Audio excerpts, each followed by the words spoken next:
Bonsoir à tous. Il est des réalités qui peuvent paraître non évidentes, mais des réalités ayant de fortes implications, de graves conséquences sur la formation des hommes.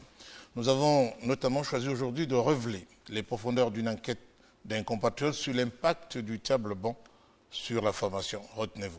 Invité de Gabon Télévision, M. Edouard Digalou Njigou, manager du secteur public, professeur certifié en métier du bois. M. Digalou, bonsoir.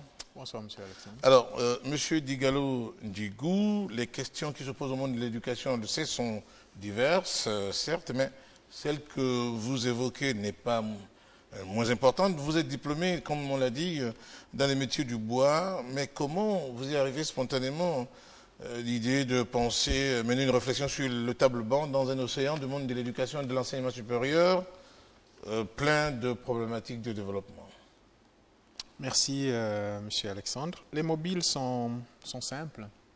Il y a d'abord mon propre vécu en tant qu'élève, ensuite en tant qu'enseignant et encadreur pédagogique. Voilà, c'est ce qui, les constats sur le terrain m'ont conduit à mener cette étude. Alors, globalement, quelle a été votre technique d'enquête au point de révéler que près de 81% des meubles utilisés par les apprenants sont des tables-bancs, le reste étant constitué des tables, plus de chaises. À partir de là, vous établissez des constats dans une déclinaison, table-banc sans dossier, etc., table-banc sans casier. Alors, si vous reveniez sur cette typologie pour mieux cerner la problématique de votre enquête. Les techniques sont aussi simples. D'abord l'observation, ensuite nous avons procédé par questionnement sur le terrain et comme je disais, le vécu. Alors les typologies, il y en a plusieurs, mais les principales, ce sont d'une manière générale, les tables bancs sont en bois. Il y en a qui ont une ossature métallique et d'autres, comme vous l'avez si bien dit, sans dossier ni casier. Donc c'est selon les types de tables bancs trouvés sur le terrain qu'on peut définir cela des typologies différentes. Alors concrètement, lorsque ces typologies sont faites, elles renvoient à quoi? Quel est le fondement de cette enquête dans son prolongement, c'est-à-dire les résultats? À quoi a-t-elle abouti cette enquête que vous avez bien voulu mener sur le table-banc? Alors, nous prendrons, comme je disais, 3 typologies. Par exemple, les tables-bancs à pied avant droit, c'est comme ça qu'on l'a intitulé, pied avant droit. Et là, les difficultés rencontrées par les apprenants, c'est que généralement, ils cognent les rotules en position assise, ils cognent les rotules, c'est-à-dire le genou, sur ses pieds avant. Vous avez aussi les tables-bancs à ossature métallique. Là, pour essayer de faire comprendre ce qui se passe, c'est que si vous avez 2 assiettes cassables, comme nous le faisions quand nous étions jeunes, lorsque vous avez 2 assiettes cassables qui ont du sable, eh bien ça donne une sensation de grincement dedans. C'est la même chose que produit les tables-bancs à ossature métallique lorsque le métal est contre soit des carreaux ou un sol non fini. Et le troisième type, c'est les tables-bancs qui n'ont pas de dossier. Je vous assure que sur le vécu, ça donne des malaises très profonds. Et même les enquêtes ont démontré qu'il y a quelquefois des déformations de la colonne vertébrale dues à ces manquements-là. Les enquêtes poussées ont démontré qu'il y a des problèmes sur la colonne vertébrale. Alors, les différentes tables que vous venez d'énumérer, dont vous venez d'énumérer, on va dire, dont vous venez d'énumérer les caractéristiques, elles obéissent dans leur évolution au temps, sinon quel a été l'ordre de progression des choses? De bonnes aux moins bonnes, de moins bonnes aux tables tout de même acceptables. Quel a été l'ordre de progression des choses depuis que vous étudiez l'environnement dans lequel évolue l'enfant concernant le table-banc, justement? Ok. Le constat fait ressortir que depuis les indépendances, alors les typologies de table-banc n'ont pas vraiment évolué. C'est plus ou moins le même type de table-banc qu'on trouve, en dehors du fait qu'il y a des manquements. Par exemple, lorsqu'on voit certains tables-bancs sans casier ni dossier, la forme, pour parler simple, la forme est restée la même, la typologie est restée la même. Maintenant, ce qui a différencié depuis les indépendances jusqu'à ce jour, c'est que la qualité des tables-bancs, c'est-à-dire la façon de faire, précision dans le travail a évolué positivement, ça il faut le reconnaître, mais ce qui reste un peu en berne, c'est le fait que les formes n'ont pas changé, ce qui amène à constater les mêmes inconvénients, c'est-à-dire des désavantages sur le plan corporel de l'apprenant. Sinon, d'une manière générale, l'application dans la fabrication, c'est-à-dire la qualité, la finition, c'est des choses qui ont plus ou moins évolué. Mais la forme du table-banc et les caractéristiques n'ont pas évolué. Par contre, dans le privé, on constatait dans les années précédentes que c'est dans ce milieu-là que les tables-bancs étaient faits avec beaucoup de munitie.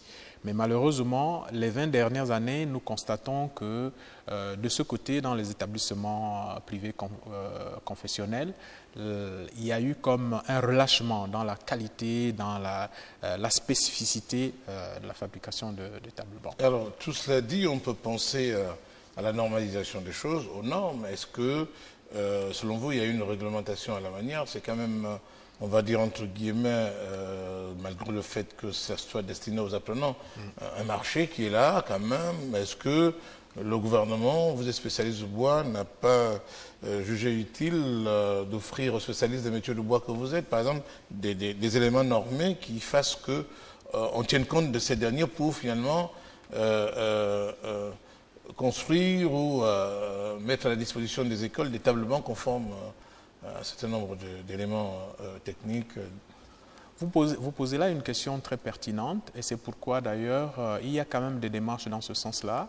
Nous tenons depuis quelque temps des réunions avec l'Agence gabonaise de normalisation par l'intermédiaire du Bureau d'industrie du bois, réunions au cours desquelles nous avons effectivement proposé un certain nombre de choses, dont la normalisation. Il faut dire dans tout le domaine des métiers du bois, parce qu'en dehors de, permettez-moi d'ouvrir cette petite parenthèse, en dehors de la qualité des mobiliers scolaires, il y a aussi tout ce qui concerne le bois, les ouvertures, les charpentes, ainsi de suite. Il y a beaucoup de choses dans notre pays à voir dans ce domaine-là, dans le cadre justement de la normalisation. Effectivement, aujourd'hui sur le terrain, il n'y a aucune norme quant au mobilier d'une manière générale, qu'on peut appeler des mobiliers pédagogiques. Et dans le cadre du travail que nous avons mené, justement, nous allons vers cette normalisation-là parce que il est tout à fait normal de penser qu'un élève de 6e ne devrait pas avoir le même type de table-banc ou bien dans sa typologie, dans sa forme que l'élève de terminale qui est un peu plus adulte ou alors l'élève de l'université qui n'ont plus la même morphologie. Alors vous êtes enseignant, vous en discutez souvent avec l'environnement qui est le vôtre. Quel est le niveau d'appréciation de ce travail d'évaluation du table-banc? Parce qu'on est bien loin de toutes les controverses liées au monde de l'éducation. Pour revenir à l'unique table-banc, une question, c'est vrai, importante qui vous intéresse. Quel est le niveau des débats, des échanges que vous avez avec vos collègues, avec la hiérarchie sur cette question de table-banc qui poserait aujourd'hui des problèmes, des difficultés aux apprenants, qui ont des conséquences même sur les résultats scolaires, avez-vous dit dans l'enquête à laquelle nous avons accédé? Alors, des échanges que nous avons avec les collègues ou avec les étudiants et même avec les élèves montrent qu'effectivement cette étude est opportune, dans ce sens que toutes les difficultés, entre autres rencontrées par les apprenants, par les étudiants, proviendraient sinon en grande partie de la qualité des mobiliers utilisés dans plusieurs établissements. Alors, comme je disais, les échanges sont appréciés, l'étude est appréciée. Vous vous souviendrez, je ne sais pas si vous avez suivi les médias, que nous avons fait 2 présentations sous forme de conférences débat de ce modèle de table-banc qui a quand même suscité un engouement. Nous avons reçu des syndicalistes, nous avons reçu des responsables d'établissements qui ont apprécié et même des étudiants. Un étudiant d'un établissement supérieur de la place a avoué qu'il était justement en train de faire des recherches dans ce sens-là, mais qu'il n'avait trouvé aucune information parce que personne n'avait encore mené des études assez poussées dans ce domaine, particulièrement des mobiliers scolaires. Donc il y a une oreille attentive. Avec l'administration, nous avons fait quelques démarches. Et là aussi, nous avons eu une oreille attentive avec des instances de la place qui ont approuvé le travail, qui ont reconnu qu'effectivement sur le terrain, ils vivent les phénomènes dont nous avons fait état dans l'étude, notamment ceux qui sont en charge de la réalisation des mobiliers scolaires. Ils ont jugé utile et opportune cette étude qui va certainement essayer de corriger un certain nombre de malfaçons. Alors, nous, notre intérêt pour la question est né du fait que votre enquête révèle que plusieurs élèves n'ont pas pu aller au terme de leurs études suite aux effets du table-banc conçu hors norme. Alors, cela a suscité à nous quand même une curiosité, le temps de comprendre, parce que nous sommes tous pour que la jeunesse gabonaise soit formée.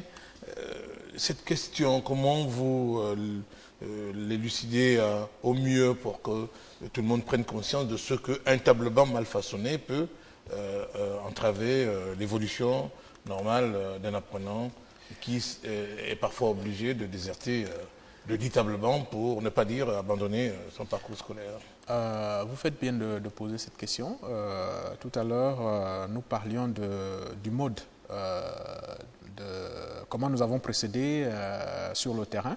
Nous avons procédé par questionnement ou par enquête ou même des éléments qui nous sont rapportés quotidiennement en tant qu'enseignants par les élèves ou par les apprenants. Alors, vous voyez, nous sommes dans un plateau, moi je trouve assez convivial. Et je crois que même pour vous, les techniciens et autres, vous êtes contents de travailler dans un milieu quand même assez harmonieux. Alors, le milieu scolaire, la classe est un élément important. Lorsque l'élève part de chez lui le matin, s'il sait qu'il va apprendre, il est confortablement assis, sa classe est attrayante. Parce que même au niveau des couleurs, il y a des couleurs dans le milieu éducatif, il y a des couleurs qui facilitent la réflexion, il y a des couleurs qui, si vous voulez, qui poussent à la nervosité, des couleurs agressives. Alors, lorsque le milieu scolaire, la salle de classe est attrayante, l'élève est à même de suivre correctement ses cours. Mais lorsque l'élève est agressé, parce qu'il nous revient dans l'enquête que les élèves sont agressés, je vous prends un exemple. Nous avons visité un centre d'examen il n'y a pas très longtemps, il y a 2 ans, où les tablements avaient été livrés à la veille. Et lorsque les premiers élèves se sont assis là-dessus, il y en a qui ont été blessés par des pointes, ou alors c'est le tablement qui se casse. Alors l'élève passe finalement son examen dans une sorte de psychose, il n'est plus à l'aise. Et ce qui fait que pour revenir sur des choses à long terme, selon l'étude, il y en a qui désertent leur salle de classe tout simplement parce que l'élève se dit, il vit un martyr. À chaque fois qu'il vient, il est assis sur, permettez la tautologie, une assise étroite qui lui déchire son postérieur, pour ne pas dire qu'il lui fait mal, il a des crampes. Et vous verrez même dans le rendu de l'enquête qu'il y a des élèves qui sont obligés de demander l'autorisation de sortir régulièrement parce qu'ils se sentent mal à l'aise. Il se retourne, il veut même se lever, mais malheureusement, il est tenu d'être assez correctement assis. Donc il y a tout cela qui fait que, par exemple, un table-banc qui est sans casier, ce qui amène, vous verrez dans les images, ce qui amène l'élève à associer sur le dessus de son table-banc et son sac et ses cahiers. Et s'ils sont 2, c'est plus gênant. Et avec le concours d'une psychologue assez connue de la place, il est arrivé que certains élèves deviennent agressifs même à la maison parce qu'il a passé une journée douloureuse, il a les crampes, il est mal à l'aise. En tout cas, au bout d'un certain temps, c'est ce qui encourage même le phénomène des élèves qui, au lieu d'aller en classe, vont au bord de mer, vont ici et là, tous les phénomènes que nous vivons. Alors la difficulté de tout cela, c'est l'évaluation de tous ces désagréments. Est-ce qu'ils partent du seul constat de votre enquête, des témoignages des élèves ou au plan médical, vous avez eu comme ça quelques médecins qui vous ont révélé les torts causés aux élèves par la configuration du table-banc? Je vous prendrai un simple exemple. Nous avons rencontré des élèves qui ont été blessés par les clous les pointes rouillées de leurs assises. Bon, pour ne pas exagérer, il y en a qui ont été contaminés par, comment ça s'appelle, lorsque vous marchez sur un tétanos. Il y a des cas graves comme ça. Et même une psychologue disait que, vous voyez, lorsque un collègue se blesse, le réflexe des autres collègues, c'est d'aller au secours. Et sans attention, sans gants, des fois, il touche le sang et il y a des risques. Et il y a des élèves qui nous ont avoué que pour plusieurs cas, ils ne sont pas motivés vraiment à venir dans leur salle de classe lorsque une fois, deux fois, il s'est blessé ou c'est la jupe ou le pantalon qui s'est déchiré. Alors, nous sommes dans l'état... Et aussi, s'il vous plaît, j'ajoute au niveau de la colonne vertébrale, vous verrez, il y a des diapos qui montrent effectivement qu'il y a des déformations au niveau de la colonne vertébrale. Et beaucoup d'enseignants, beaucoup de collègues enseignants reconnaissent que, et vous-même, ayant été un ancien élève, vous savez qu'à l'école primaire, nos enseignants nous demandaient d'avoir une certaine posture sur son tableau-banc pour éviter justement la déformation de la colonne vertébrale. Et là-dessus, nous avons beaucoup de témoignages de douleurs au niveau de la colonne vertébrale. Alors, nous sommes à un moment crucial, hein, vous posez le débat, au moment où le gouvernement est très attaché à la transformation du bois, troisième niveau de transformation, par exemple, du bois.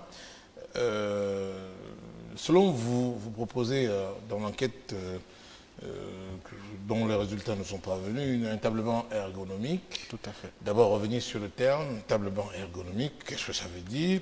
Ensuite, quelle présentation donnez-vous du tableau-banc idéal? Comment devait-il être constitué pour finalement sortir de ces tableaux-bancs qui ne répondent pas aux normes? Ok, pour revenir au terme ergonomique, c'est tout simplement le fait que, par exemple, vous et moi, nous n'avons pas peut-être la même morphologie, la même taille, alors on cherche le juste milieu. On prend votre taille, on prend la mienne, on fait la moyenne et le résultat qui sortirait de là sera utilisé entre vous et moi. Alors le tableau-banc ergonomique, c'est tout simplement un tableau-banc qui tient compte de la morphologie d'une manière générale des Gabonais. Je sais que dans des études précédentes, la taille moyenne du Gabonais, c'est 1,60 m et donc nous avons fait notre étude sur cette donnée. Par exemple, lorsque vous allez à l'armée, on vous dit qu'il faut avoir à peu près 1,68 m. Donc c'est la taille moyenne du Gabonais. C'est vrai qu'aujourd'hui, de plus en plus, les Gabonais sont grands de taille, certainement à cause de la bonne alimentation et d'autres facteurs.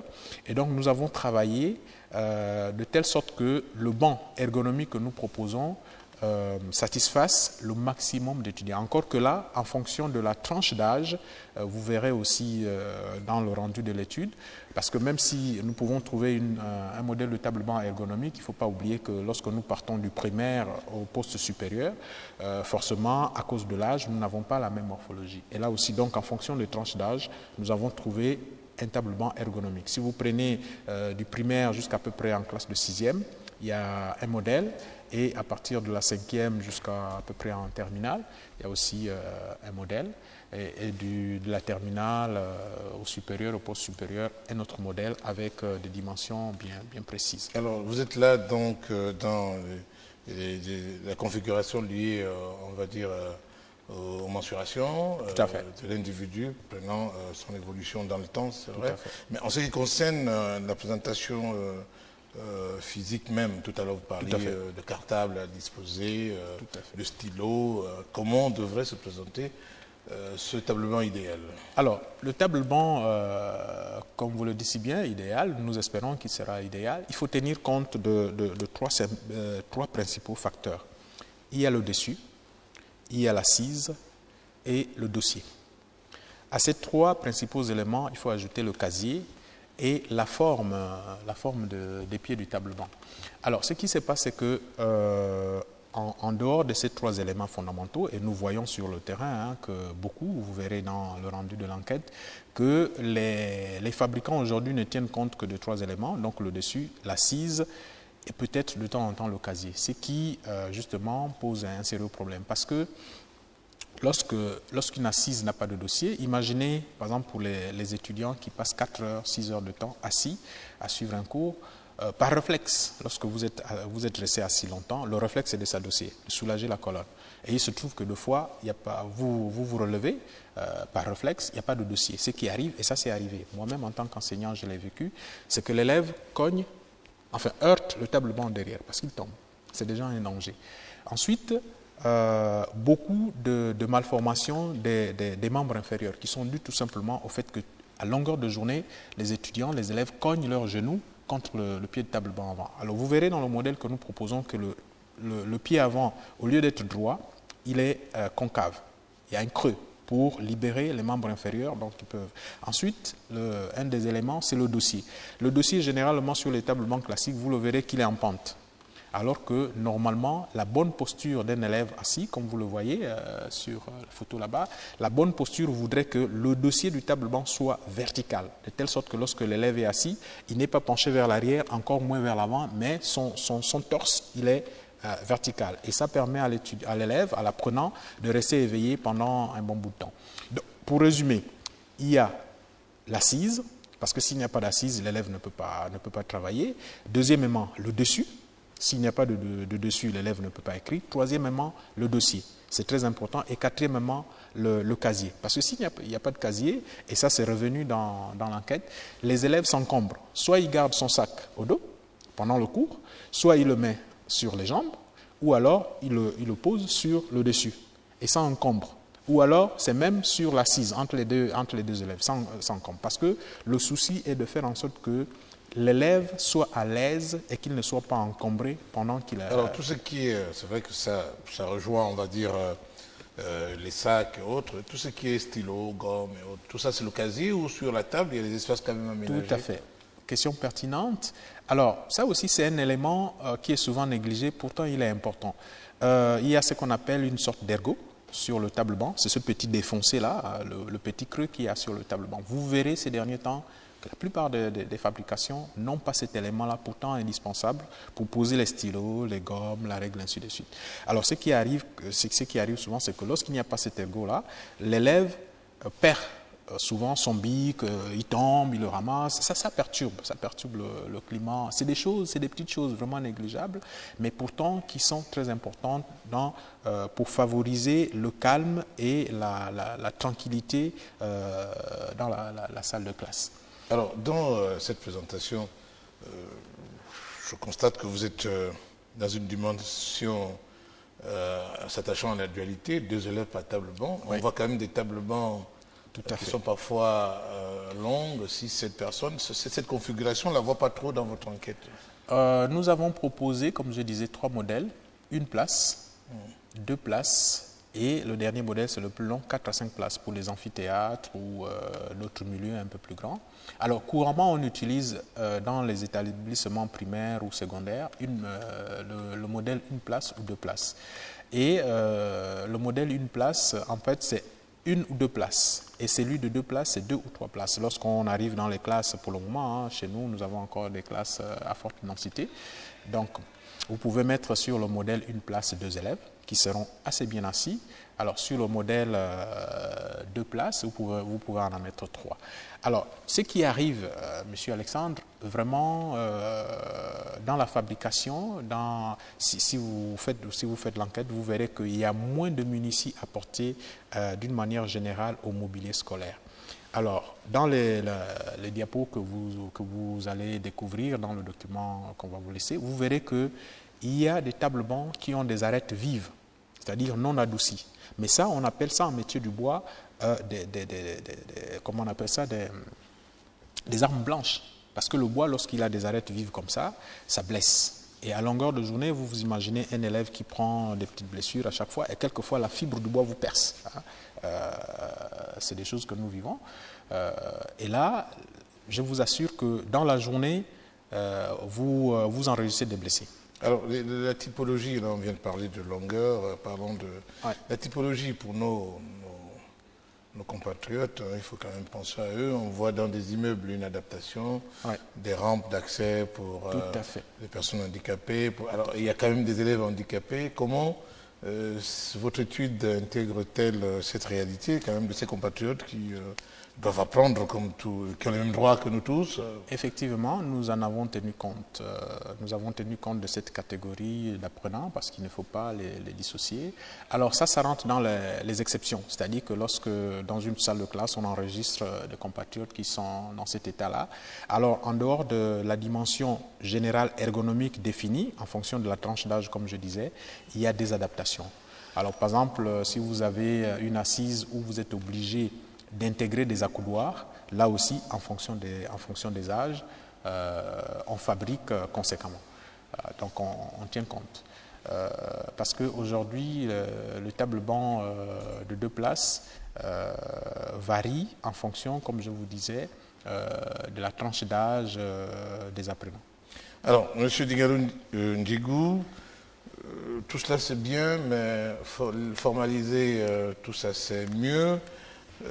Où en êtes-vous? Il y a des brevets, il y a des instituts chargés de vous accorder des brevets de ces 6-là. Où en êtes-vous à ce niveau-là? Est-ce que ces éléments sont certifiés, enregistrés quelque part? Effectivement, ce que nous constatons, surtout dans le domaine des métiers du bois, comme partout ailleurs aussi, c'est un peu le plagiat, c'est-à-dire que quelqu'un voit une réalisation, un produit quelque part, sans savoir comment il a été fait, on essaie de copier. Ce que nous avons fait, effectivement, c'est de nous adresser à l'EAPI, qui nous a favorablement répondu. Donc le modèle du table-banc, les 3 modèles, enfin c'est un modèle en trois catégories, a été protégé. Nous avons reçu un numéro de protection de l'OAPI. Donc à ce niveau-là, si aujourd'hui des personnes voudraient reproduire ce modèle de table-banc, ils sont obligés d'obtenir une autorisation. Pourquoi? Parce que il faut veiller à ce que les caractéristiques soient respectées. Non seulement les formes, et vous constaterez vous-même qu'entre le modèle qui est utilisé depuis les indépendances jusqu'à présent, il y a vraiment une rupture, les formes ne sont pas les mêmes. Ici, on a ajouté quand même une forme un design qui est compatible, si vous voulez, au souci de l'amélioration du cadre pédagogique des apprenants. Et donc, il est tout à fait normal que ce modèle, nous ne pouvons pas prétendre, compte tenu du besoin. Le besoin en table-banc au Gabon, il est énorme, et même dans la sous-région, il est énorme.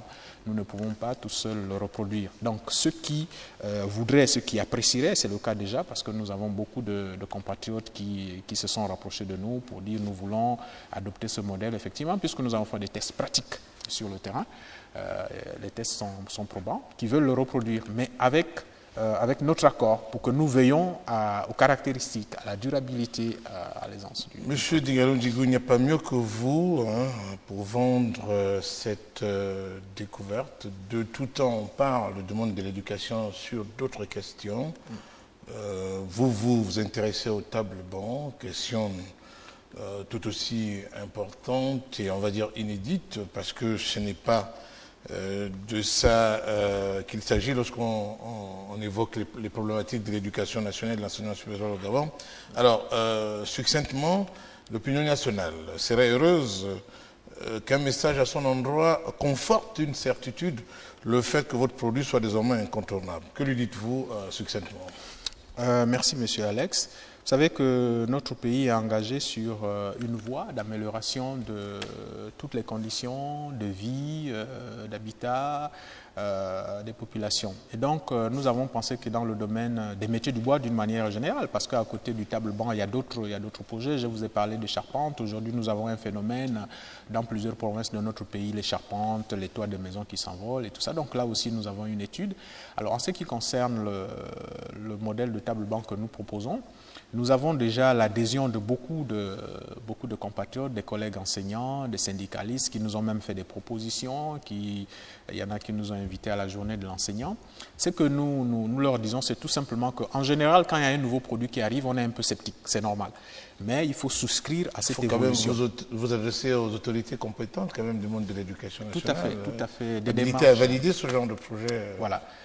Je vous disais que lorsque nous avons nous avons déjà 3 conférences concernant le table-banc.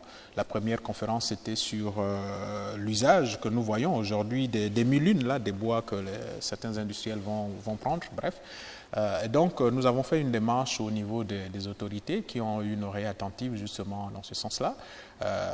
Bon, je ne citerai pas de nom ici pour des publicités, mais nous avons initié des démarches auprès des autorités de la place qui certainement sont en train d'étudier la possibilité d'adopter ce modèle de table-banc. Alors, ceux qui l'ont testé, parce qu'il y a là aussi, pour ne pas faire de publicité, nous avons quand même sur la place au moins 1000 exemplaires qui sont écoulés, qui ont reçu un écho favorable.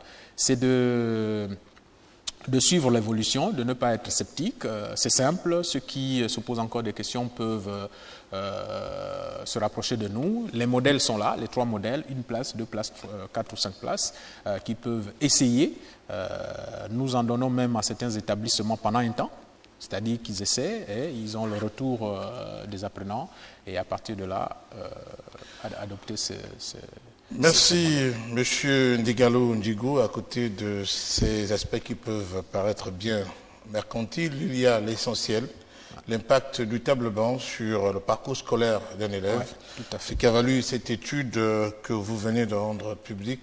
Merci d'avoir répondu à notre invitation. À bientôt sur Gabon Télévision. Merci, c'est moi qui vous remercie, M. Alex.